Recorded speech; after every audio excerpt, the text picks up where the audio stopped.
Death.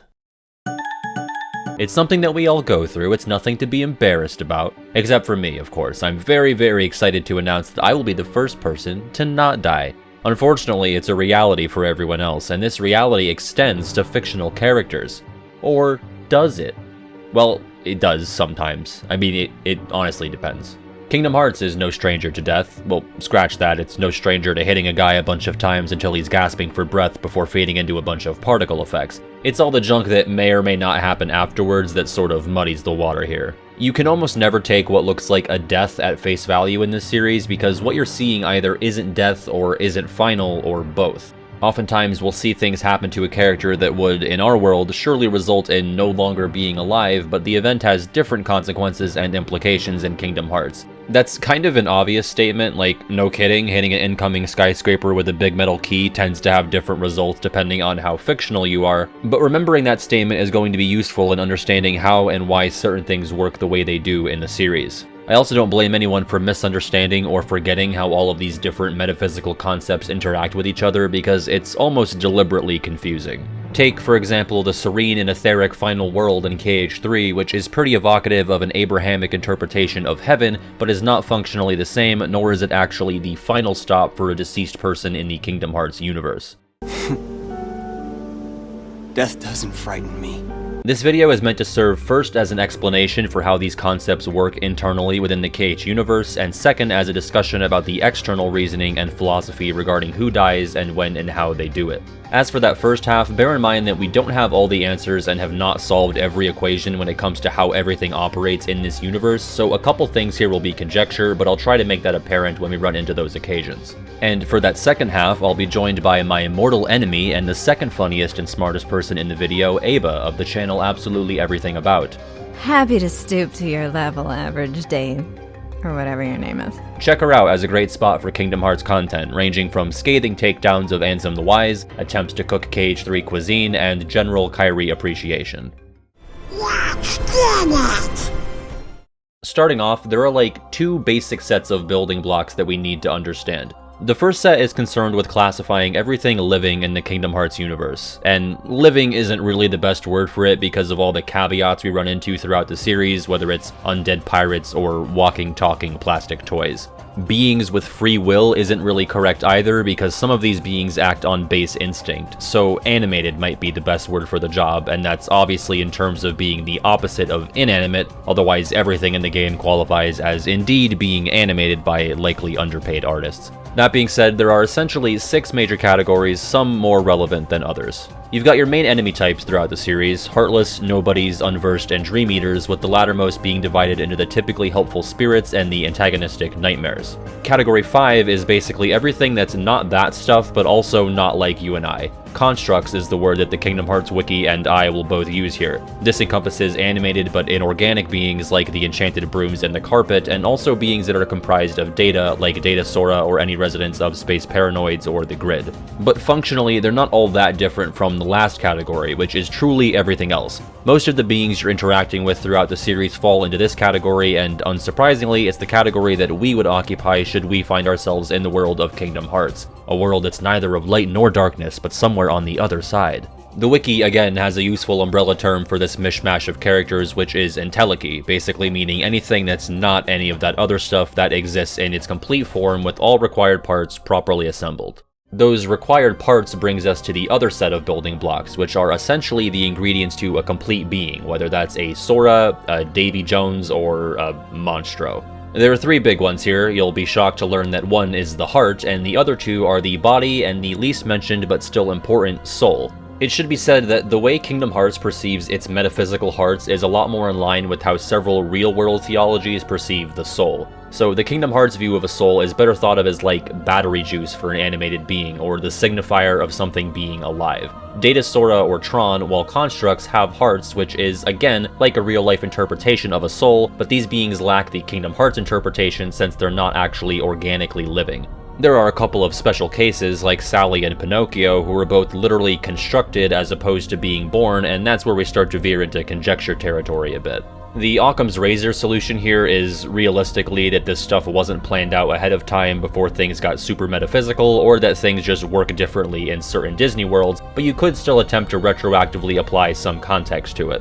I like to view those two characters as something akin to replicas, which are really just blank body vessels that we would typically understand to have souls, as Xion and the Riku replica do, as well as the potential to grow hearts. At this point, we're really starting to get in the weeds of what it means for something to have a heart, and I don't know if you've noticed, but it seems like pretty much anything can have a heart so long as there's some genuine belief that something can. I mean, the worlds themselves have hearts, so the rules for hearts appear to be the fastest and loosest. Since Dr. Finkelstein and Geppetto/the Blue Fairy had genuine belief that what they were creating would be functionally real and like themselves, the world made it so. And all it took was belief, but when Vexen conducted the replica project under the belief that these were nothing more than clinically constructed body doubles, and this was the narrative peddled to everyone in those body doubles' environment, those replicas' hearts were lacking until they developed them either through their own self-reflection, the belief of others, or a combination of the two.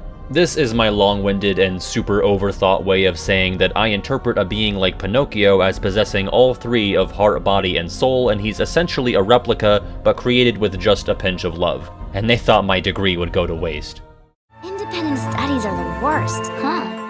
Alright, let's move on to the inner workings of those different enemy types. With regards to today's topic, the Unversed can be pretty quickly brushed aside. Unversed are monsters that are directly tied to Vanitas and are just physical manifestations of his negative emotions. Nobody ever turns into an Unversed, and no Unversed ever exist as anything other than an Unversed. As Maleficent and Terra said, they're definitely base. They lack hearts and are best understood as satellites of Vanitas, a complete being with all three necessary parts. When he doesn't exist, neither do they. It's one of the most mercifully simple if-then statements in Kingdom Hearts. Unversed! Dream Eaters are maybe a bit more complicated, especially taking the ending of Union Cross into account, since we know that complete beings can become Dream Eaters, sort of. Chirithes were the first Dream Eaters and have special properties, existing outside of the realm of sleep and are directly tied to Keyblade wielders. As we saw during the destruction of Data Daybreak Town, Chirithes and their wielders can essentially cheat death by instead sleeping and fusing together to form the bouncy Technicolor house pets that we all know and tolerate from Dream Drop.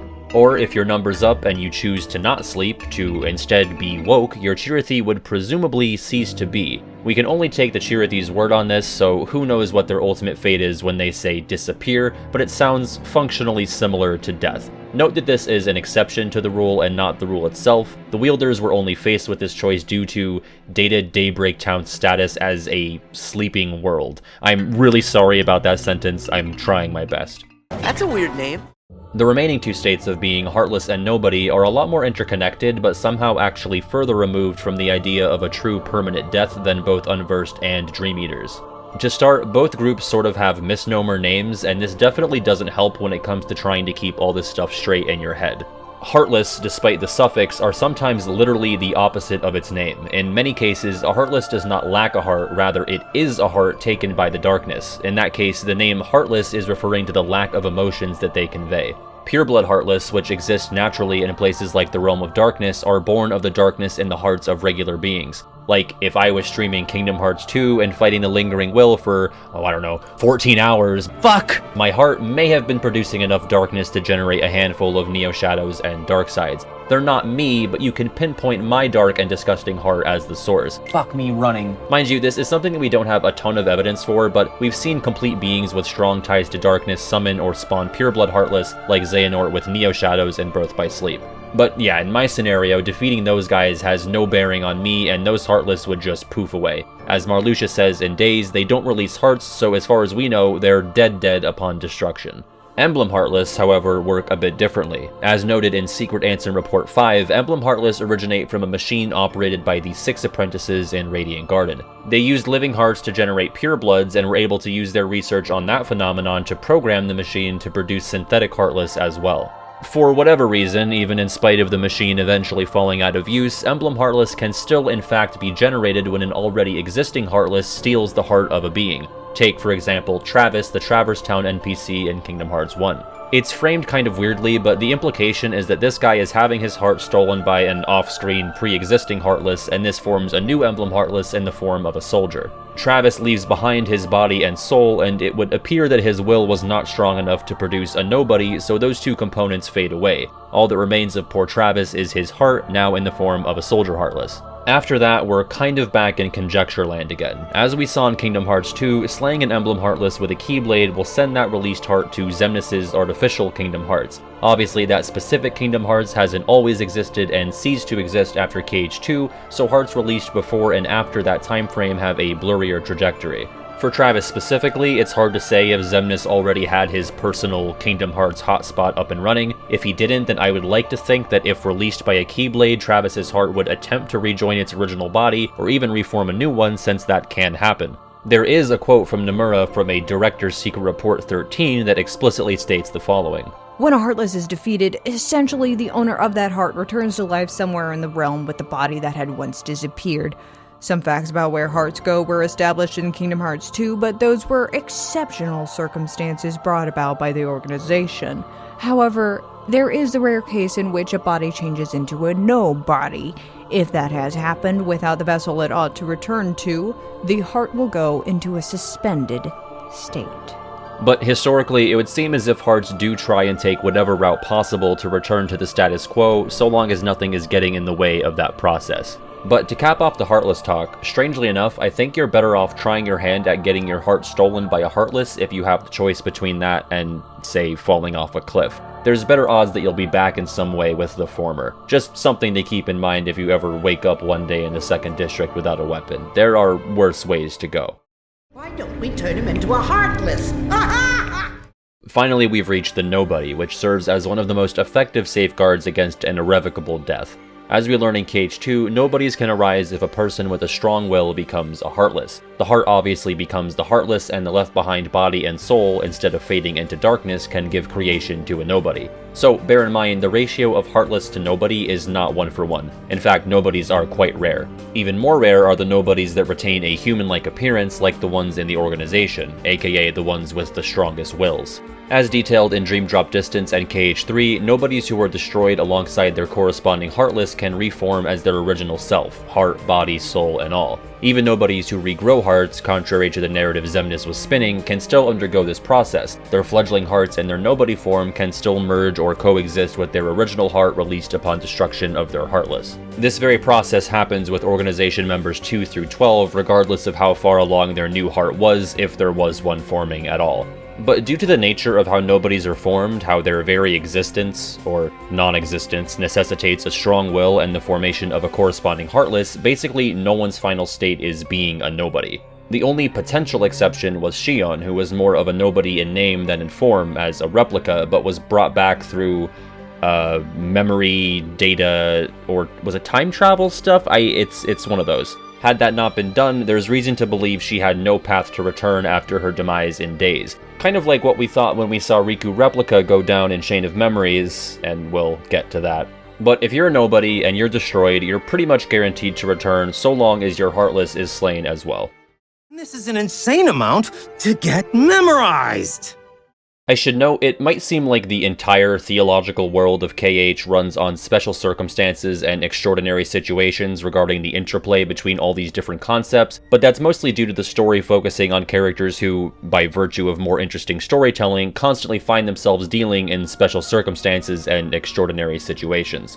But I think it's fair to assume that 99% of characters living in a Kingdom Hearts world live a life that probably doesn't look all that different from ours. In the context of how most beings exist in the KH universe, most of us are just like Twilight Town NPCs, and vice versa. We do our shit for 80 or so years if we're lucky, and then kick the bucket, or if we're less lucky, get prematurely run over by a runaway tram or mugged and shot over 5,000 money. Body is destroyed through gradual biological processes or a sudden loss of life, and then, depending on your own beliefs, you either stop doing stuff and that's it, or your soul floats off elsewhere. Kingdom Hearts leans into the latter belief to a certain degree, as the aforementioned final world serves as a sort of purgatory for those hearts with attachments so strong to the still living they can't leave their old life behind. Presumably, these hearts either discover their own closure to move on their own, or wait until they're joined by their loved ones. But the final world is not a place that every heart is guaranteed to visit, and as of yet, we don't know if there's anything beyond it as far as a final resting place for a deceased heart.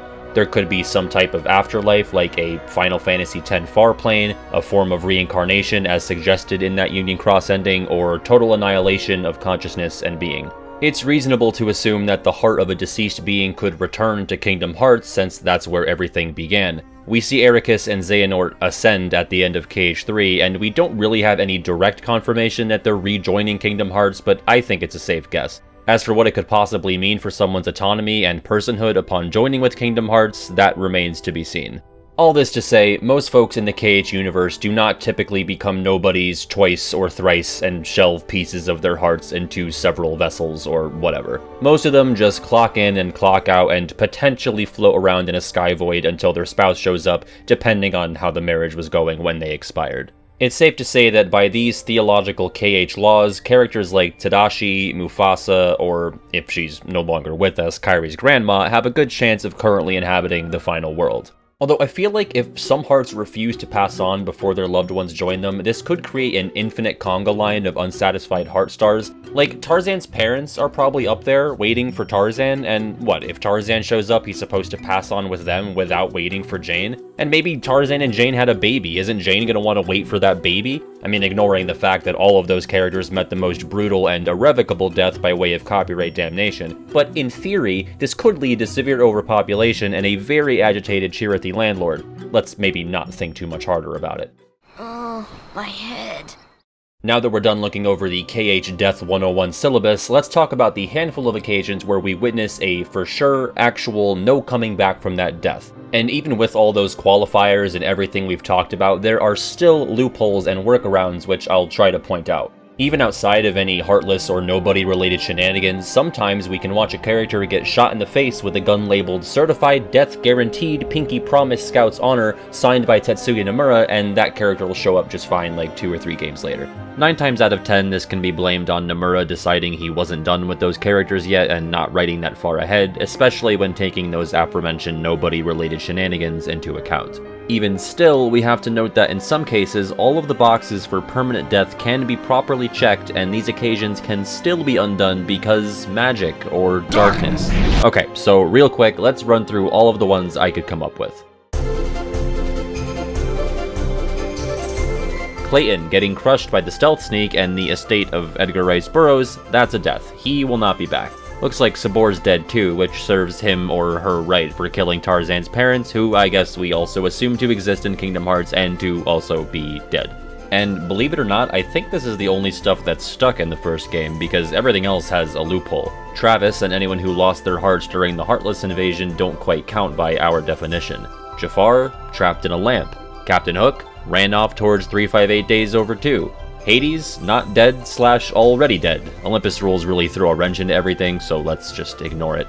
Then you've got Ursula, who does die, but is revived in KH2 literally because darkness, with no other explanation, to then be killed again. She shows up again in Dream Drop, but as an apparition, so I think she's finally down for the count. Oogie Boogie is very clearly disemboweled and Extreme Home Makeover to death, but revived by Maleficent in KH2 because, sure, she can do that. Speaking of, Maleficent sure looked dead, but upon being stabbed, she decided to time travel instead of just dying like most well-mannered folk would in that situation. As for Ansem, well, ultimately he stays dead, he just gets to hop around time a bit, reform into Master Xehanort, and be a part of the True Organization, but after that's said and done, he's destined to be destroyed by Sora. Same thing goes for Xemnus in KH2, of course. Briefly stopping down at Chain of Memories, the Riku replica, who definitely appeared to die, didn't, because he wandered the Realm of Darkness until KH3 instead. Go figure. It's kind of like the final world, except edgier, and I don't really know why Repliku was this exception to the rule, but I figured I should note it.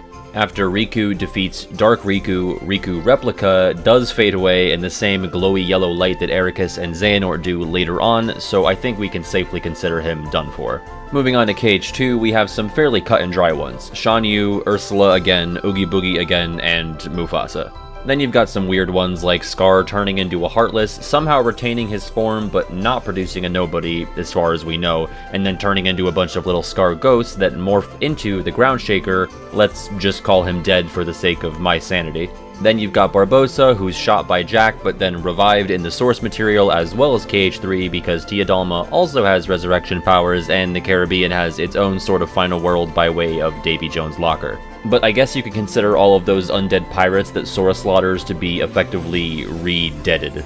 Genie Jafar explodes and his lamp is out of the picture, so he's finally out. Goofy is obviously not going to recover, and as for Sark and the MCP, I guess you can't really count them out since they're just programs that could hypothetically be reinstalled, though I don't have a ton of faith that we'll be seeing them again. Ansem the Wise, as we know, pulled a Riku replica and took a trip to the Dark Margin instead of dying in an explosion, which he should have done.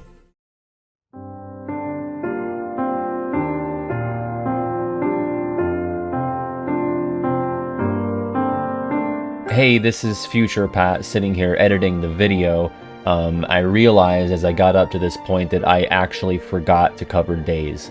I wasn't trying to meme on anybody. I literally just skipped from KH2 to BBS.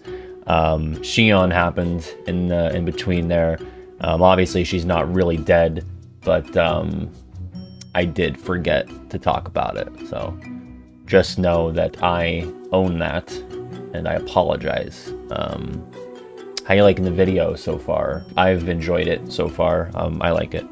I'm hungry though. Might go get some food. I'll talk to you later, more in the future, so stick around. Birth by Sleep is fairly light, at least if you don't count the evil stepfolk being carpet bombed by the cursed coach. I mean, I think they're all dead because it's more fun that way, but I guess we didn't see any bodies, so... The evil queen in Dwarf Woodlands effectively dies off screen, but again, where's that body? I have no reason to believe she's not living a new life under a new name in Argentina. We'll just have to take the dwarf's word for it. Ericus, of course, appeared to die but took refuge in Terra's heart because, duh, you can do that. Dream Drop is, as usual, several headaches, but I guess for anyone who died in the sleeping worlds, their deaths took place in the actual version of the world before it fell to darkness, so your Frolos are still actually dead if and when the world is restored. KH3 has a bit more in the way of death, with Mother Gothel dying of rapid onset old age, with Marluxia using her darkness to produce the Grim Guardianess Heartless. Similarly, Hans produces the Skull Heartless, but we can't really assume he died, especially considering he didn't die in the movie, and there's no way Disney's letting that big of a change happen. And Davy Jones gets his actual heart stabbed before getting kicked down the Kraken hole. And it would appear Cutler Beckett died in a big ship fight. And Tadashi died in a fire. Fast forward to the graveyard, and it would appear that the only members of the organization who are gone for good are all of the Norts, Ansem, Xemnus, and Dark Riku. Vanitas doesn't really have a good established reason for not being dead forever, but I don't know, I don't really buy it. We'll still count it, but I won't be surprised to see him again somehow. But all of the original organization members basically have their hands held as they're gingerly directed toward reincarnation, which I'm sure we'll see the results of soon enough. Lastly for KH3, Master Xehanort alongside Ericus supposedly ascended up into Kingdom Hearts, only to be seen again in memories or mobile side games, despite assurances that a certain saga would end with this game. Speaking of mobile games, Strelitzia sure looks dead, but do non-evil original characters, besides Ericus, ever actually die? I'm sure we'll see her again, especially considering the day-to-day breakdown of it all. Oh, and to address that part where, like, all of the good guys die, some of whom do so a couple of times, obviously none of them actually do. The Demon Tide did a really bad job at killing the Guardians. It more so scattered them about the worlds where the Lich attempted to steal their hearts before being stopped by Sora. Similarly, when Xehanort crystallized Kairi, he essentially scattered her heart into pieces, all of which were, as we saw, retrievable. And, of course, Sora at the end of KH3 is little more than a flesh wound. That puts us at a grand total of 20 as of yet unreversed deaths overall. Of that total, we have 7 original characters if you want to count Vanitas and Strelitzia, but the truly fascinating thing is that of that group, literally none of them actually died the first time their so-called deaths were presented to us. They had to die at least twice to actually be dead. Needless to say, and it took us a long time to get here, but just being thorough, it would seem Kingdom Hearts really doesn't like killing people off if it can avoid it. And why is this? Well, I find the discourse surrounding the topic kind of fascinating. Some time ago, I ran a poll on my channel asking what people thought of how the series has handled death so far, and the majority felt that it should be more willing to permanently kill off characters. Of that majority, most people believe that a white-gloved finger can be pointed at Disney as the reason for the squeamishness toward permanent death in the series. And not to be cruel, but I think that idea is a little bit presumptuous, especially when you take into account just how steeped in death Kingdom Hearts has been since the beginning. Now that we've gone over the technicalities of what constitutes actual physical death in the Kingdom Hearts series, listen, I know we're all KH fans and we love being pedantic little assholes, actuallying each other in a circle jerk towards infinity, but it's now time to throw all of that out and just think with your heart. Sure, Sora losing his heart at the end of KH1 wasn't him actually dying, but what does that make you feel? Think about it in the moment, experiencing it for the first time.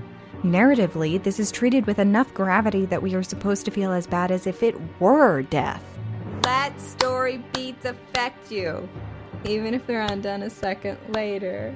And when you start to think about narrative deaths more than you do technicalities, you find that death has really been an all-pervasive theme throughout the series.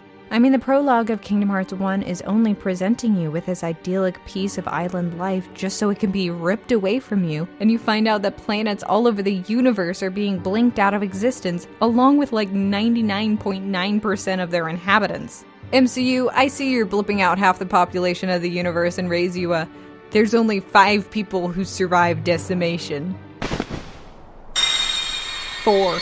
And these narrative deaths continue through the rest of the series, like those of the organization that were felled at Castle Oblivion, that were obviously meant to be permadeaths at the time, especially when it comes to the Replicou, whose resurrection in Kingdom Hearts 3 served entirely no purpose at all. Dude comes back just to die again? Awesome. Listen, if we're talking about narrative choices, we already had Riku there to react to Replicou 2 being an antagonist. What the fuck did Replicou 1 add to the situation? And what would he add to him being resurrected yet again? A worse done shadow of Riku's arc? We already have Terra for that.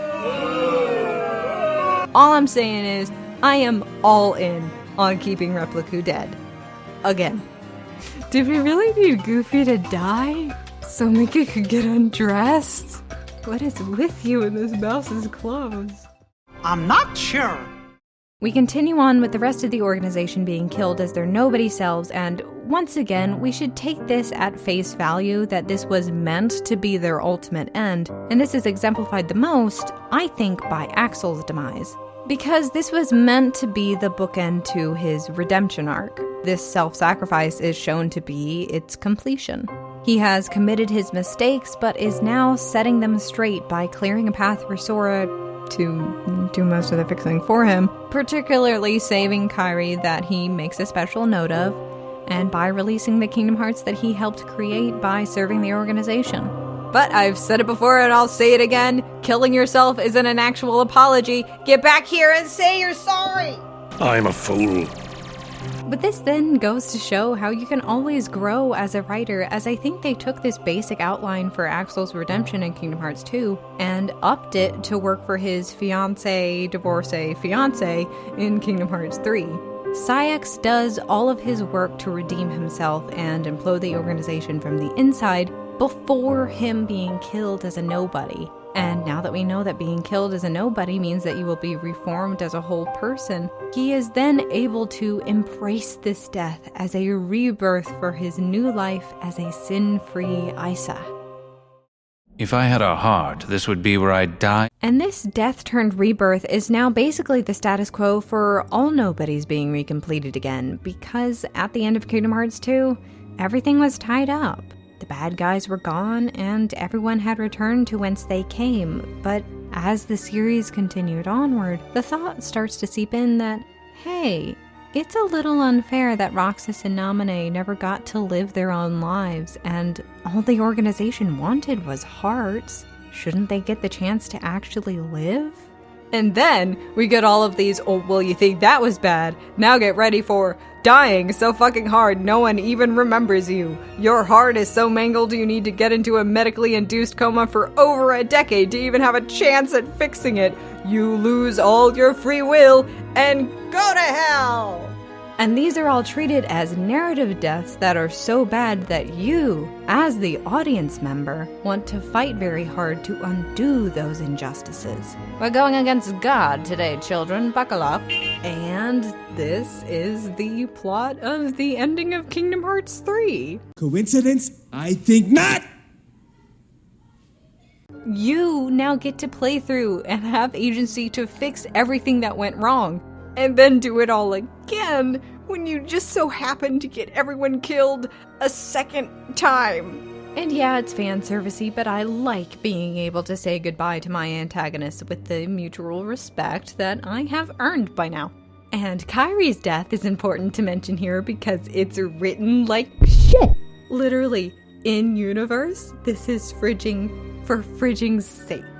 He's guilty! You can see it on his smug little face! Guilty! I say guilty! Guilty! Guilty! No! And finally, we have arrived at the most impactful death. It was a bold choice. It got the discourse up and running. Man, can you imagine being this loud and illiterate? Can you remember a time when this was a thing people cared about? Yeah, it was there at the end to shock you, but it was built up and it's entirely within Sora's character to sacrifice his life for the well-being of others. He has done so, both narratively and literally, multiple times. I am who I am. Because of them. So now that we have established that death is more present in KH than you might initially think, now is the time in my quest to prove to Pat's followers that you were the dumbest dum-dums. I mean, just look at who you're following. I invited her to this. I mean, what the fuck? This idea that you have about Disney being what's stopping KH from being darker is a little misguided. Disney has quite a very unique relationship with death itself. Want to see me take my head off? Oh-ho! Of the 77 installments into the Disney Pixar animated feature canon, Mr. Pat and I have identified a total of 111 deaths, which is an average of 1.4 deaths per movie. So, yeah, not as shy about depicting death as the normies might think for a company primarily intended for children. So, what could this mean then? It's almost like death is a narrative device. In real life, death can happen so quickly and without warning, and many times unjustly, and that just doesn't appeal too well to the human brain that is so based in causality. I ate these mushrooms and now my stomach is owie. Those must be bad mushrooms. So when we put death into the stories that we tell ourselves, we will 99% of the time try to inject some meaning into it that we just aren't able to get in real life. The other 1% obviously being douchey neckbeards that make their stories unnecessarily cruel for the sake of it's bloody and cool. You didn't think I was gonna fit dumping on Tarantino in this Disney rant, did you? But I did. Sometimes, in the pursuit of verisimilitude, you swing the pendulum once again into bullshit. What is going on?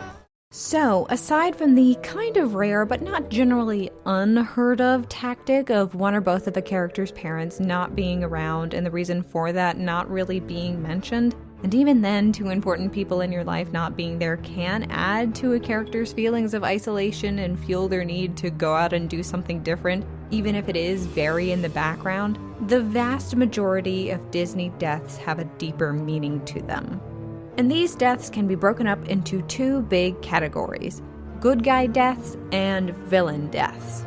Now, if you are a good guy but not a main character, your death will probably be used as motivation to the main character.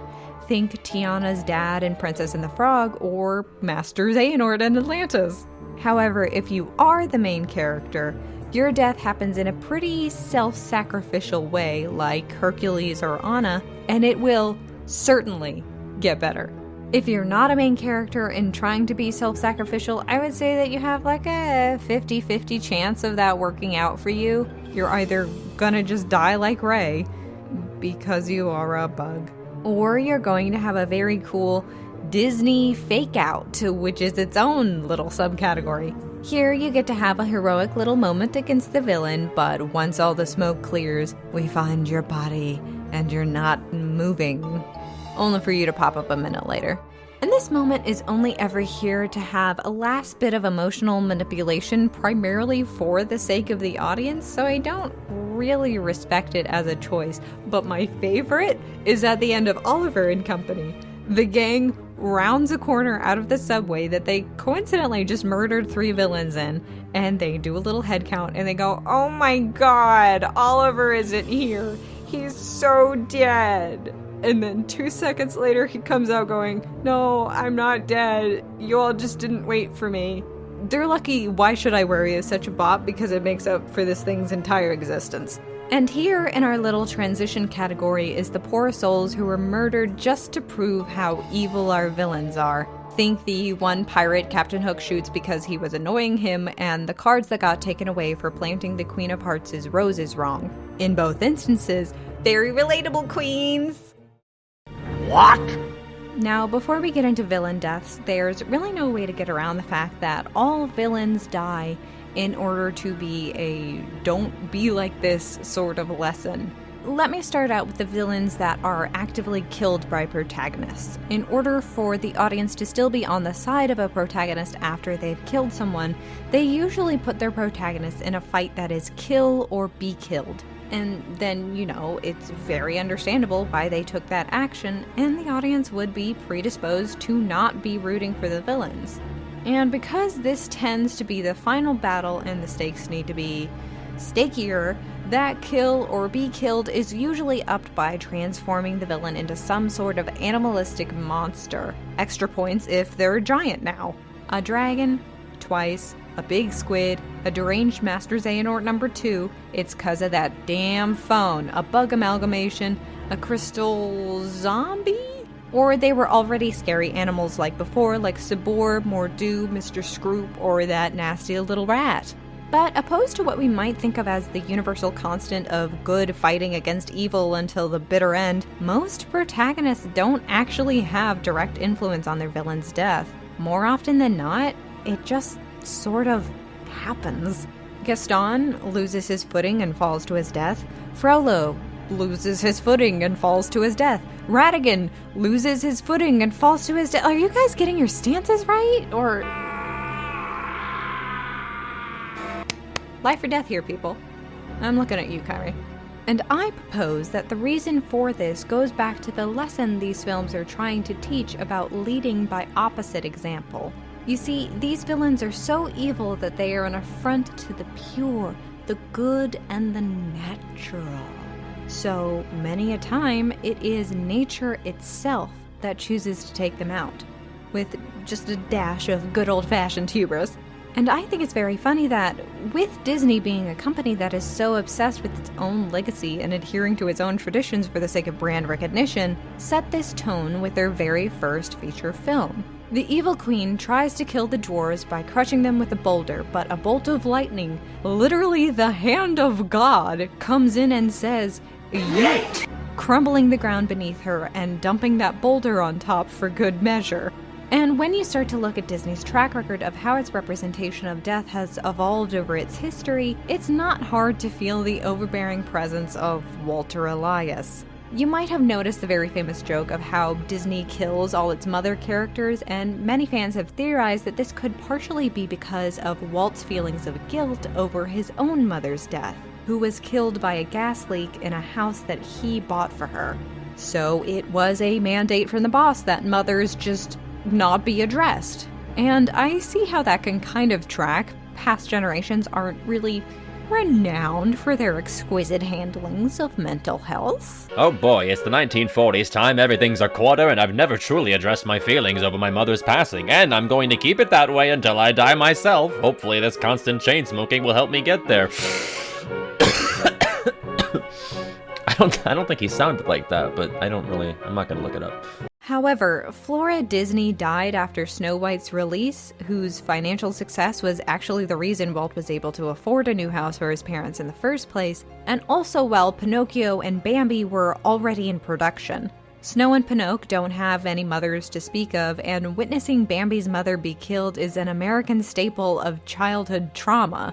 So, a lot of Disney fans are not entirely convinced dead Disney mothers is so much to do with Walt. Then another proposed theory, that most Disney movies are based on fairy tales, and medieval women just kind of died a lot. I, however, would like to put forth a new theory. I know how you Cage fans love theories. Hopefully this one is written well enough to actually be worth your time. And that is that the focus of many of these stories is on one particular character and their journey, and it ain't about the parents right now. Especially when it comes to the medium of film, you have a very limited amount of time to tell the story that you need to. So when it's just peripheral stuff, there's not really a need to address it. Where are the Disney moms? They're dead. Was it that hard to infer? And I think it's very funny that Kingdom Hearts upholds this tradition by not mentioning even the concept of parents past the 25-minute mark of the entire series. But this is all speculation about how Walt wanted to handle death in his movies in his time. While there were intense moments in his films that did a lot of the time cross the line into death, the scariest thing the Walt Disney Company put out while he was still alive was the end of the Sleepy Hollow adaptation. But they were just that, fleeting moments there to almost test the waters of how audiences would react to dark cartoons. Children kind of like to be tested. It makes them feel very grown up, but they, along with wider audiences, are still going to Disney for what they're known for. Happy, bouncy, colorful cartoons. And this had an almost immediate tone shift after Walt's death. After Walter Elias Disney died in 1966, the animation studio left their silver age and entered what many people deemed the dark age of Disney. An almost 2 decades long drop that produced movies that failed to live up to their predecessors in either quality and or financial success. The reason for this is, get this, the company named after the man was really tied up in his identity. And without his leadership, the creative direction fell under the spell of what would Walt do? Personally, I would have went with what would Walt will, so we could keep up the alliteration, but what do I know? What do you know, you big coyote? What do I know? And the struggle to wrest themselves from Walt's shadow took a lot of trial and error. After the release of The Many Adventures of Winnie the Pooh in 1977, the last project that had had any input from Walt, there was a very clear and dramatic turn into a darker overall tone. The Rescuers, The Fox and the Hound, and The Great Mouse Detective might not have had more deaths per film, but they definitely had a more tangible air of danger and fear. And this dark tone culminates in The Black Cauldron, a film that's more infamous for its horrible production than anything actually contained in it. And what's contained in it is a doozy. There's necromancy, the villain is a skeleton with glowing red eyes, there's actual blood coming out of a Disney protagonist, what the fuck is going on? In one of the more final cuts of the film, there was supposed to be an extended scene where zombies very gruesomely and very on-screen kill a bunch of people. It made many children cry in the screener and was severely cut down. And this seemed to almost scare Disney straight from using anything really too dark. The Disney Renaissance picked up with The Little Mermaid, and nothing really scary or bad happened to anyone but the villains during this period, with the exception of Mufasa's death and Shang's dad's death. Put a pin in those because I'm going to talk about them later. And yes, I am specifically ignoring Kocoum's death. I'm not going to talk about it, but it happened. And here's another little thing. I don't really view Hunchback as a dark film so much as it's an intense one. And honestly, I really failed to see it as dark specifically after we've just talked about The Black Cauldron, so... We then see Disney start to slip again with Tarzan, and we enter another lull period. Is it a coincidence that Tarzan just so happens to have a death at every interval? At the beginning, middle, and end? Could this be the reason for the post-Renaissance slump? Were 2000's audiences just not ready for this amount of sad? Most likely. This movie was the first one that I saw in theaters, and my aunt and uncle took me, and I sat in my aunt's lap the entire time, so while we're watching, I feel this wetness drop on my shoulder, and I look up at my aunt, and I see that she's crying, and I ask her why she's crying, and she goes, it's sad. Kerchak's dying. And that was the first time I learned that movies could affect you. But I guess general audiences weren't as amazed by this revelation as 5-year-old Aeba was. Notable pins for this era I want you to keep in mind are Brother Bear and Lilo and Stitch. Lala Patootie! And now we have arrived at the current era of Disney films revived by Princess and the Frog. And once again, it looks like they took the no notable deaths except for villains lesson to heart until we reach Big Hero 6. Now, one key element of death that up until now we have failed to discuss is how it affects the living. You kind of have to be living right now. I assume as much in order for you to be watching, even at this current runtime. So what is there to tell people who have to deal with death, specifically the death of a loved one? Grief. Disney has started to portray grief. In an earlier era, the bear at the end of Fox and the Hound is just this big, honking animal that is danger incarnate, but also too stupid to pursue you without getting itself killed under its own body weight. But in Brother Bear, bears are shown to, yes, be animals that are capable of doing massive harm, but are also living beings that we need to find a way to live with, along with nature as a whole on this singular planet that we share, and also elevates this story by likening the struggle to a Shakespearean cycle of revenge that you have to stop, lest everyone be destroyed by it. And Brave comes into the bear conversation to add, don't wish your mom is a bear. Mulan halts the film in its tracks so Shang can have a moment to process his father's death and honor his life. Lilo and Stitch take the time to lay out how Nani and Lilo have been orphaned and centers the struggles of the two sisters trying to make their little and broken family work again. And Big Hero 6 takes its time to have a very heartfelt portrayal of Hero's grief-induced depression. In Walt's time, Bambi's mother being murdered in front of him means he now needs to grow up and earn your place as the new prince of the forest. Instant time skip to that having happened already.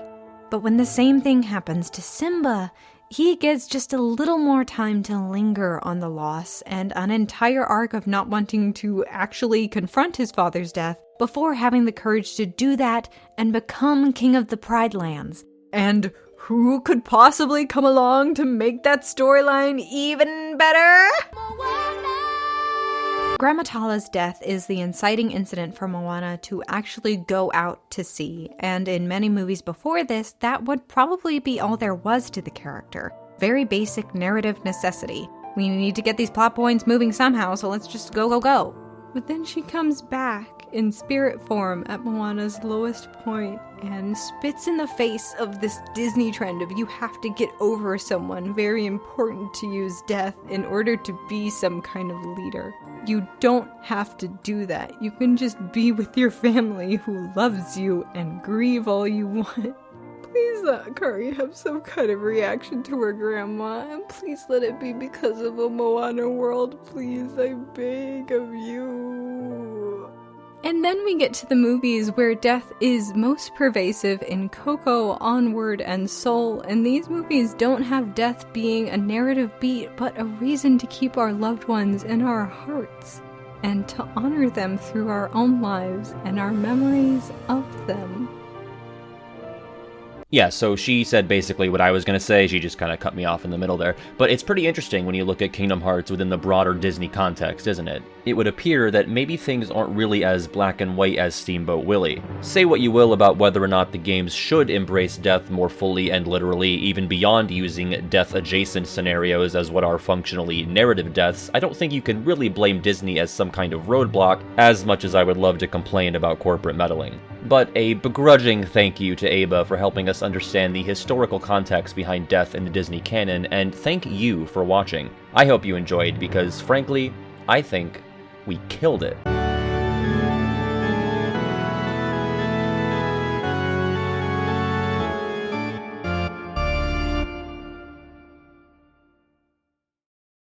Hello.